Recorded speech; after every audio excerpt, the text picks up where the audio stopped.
GITV is brought to you by KWA, G&G Armament, Operation Lion Claws, Palco Sports, ICS, and Javelin Airsoft Gunwork.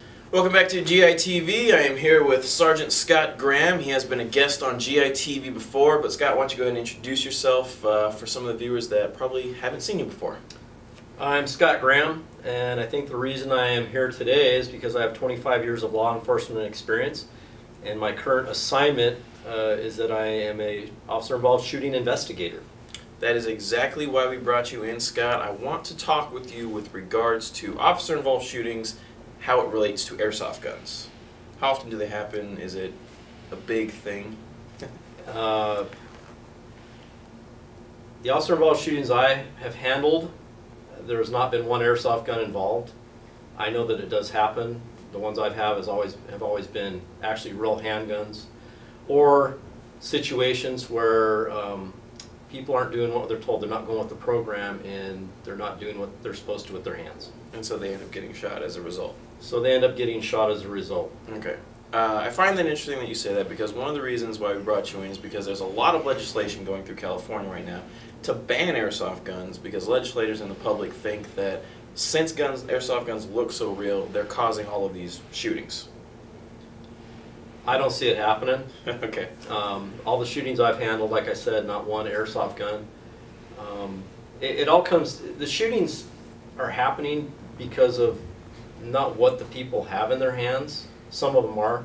It all depends on their movements. Okay. If for example, let's say an airsoft enthusiast is walking down the street with his airsoft gun in his hand, somebody's going to probably call 911. Law enforcement's going to roll up. And what happens from there determines whether he gets shot, or if we determine it's an airsoft gun before he gets shot. You know, generally law enforcement, because they're going to have a heightened sense of awareness, it's about our safety as well as the public's. We want to go home to our families at night. They'll probably have their guns drawn on him, tell him to get his hands up. If he drops the gun and gets his hands up, he's going to walk away. If he all of a sudden turns and runs, or he turns and moves in a movement that is not consistent with getting his hands up, he's probably going to get shot. Okay, so the scenario you just painted for us, the picture you just painted, is called a furtive movement shooting, right? Yes. Okay, and a furtive movement is any movement inconsistent with what an officer is telling a suspect? For the most part. Okay. There's a lot of variables to this, because the officer has a state of mind. If he's rolling to a man with a gun call, his sense of awareness is going to be up here watching for a gun, as opposed to a little girl pushing a bicycle down the street. Of course. So the furtive movement, like you mentioned, would be inconsistent. If he tells him, get your hands up, anything other than getting his hands up would be inconsistent. We do a lot of training regarding assessing situations. We have a lot of shoot and don't shoot scenarios. For example, they'll have different targets, and some will move towards you, some will move away, and they'll turn, and some will be a guy, you know, holding, say, a flashlight, as opposed to a guy pointing a gun in that direction. And we are trained to assess a situation before we fire our gun. Okay. We also train for low light scenarios, because a lot of shootings take place in low light scenarios where a black cell phone could be mistaken for a handgun. Okay.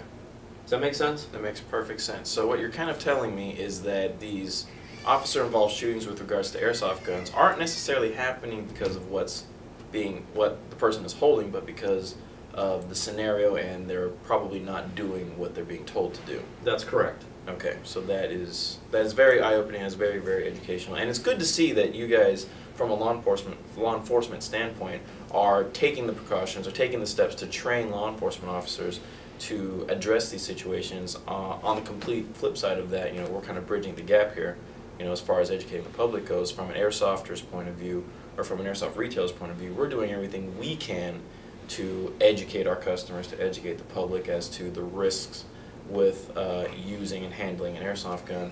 But I think ultimately what I'm trying to get at is that this patchwork of legislation to ban airsoft guns isn't going to solve or eliminate these officer-involved shootings, because it's going to be up to the public, you know, to be responsible.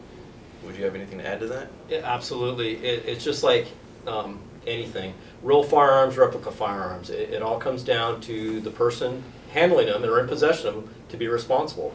We have a lot of laws already on the books in California regarding handguns. We still have murders, we still have robberies, we still have shootings. You know, it all does come down to the responsible citizen and how they handle their firearms or airsoft guns. That's exactly my point. Thanks for coming in, Scott. Thanks for taking the time to meet with us. No problem.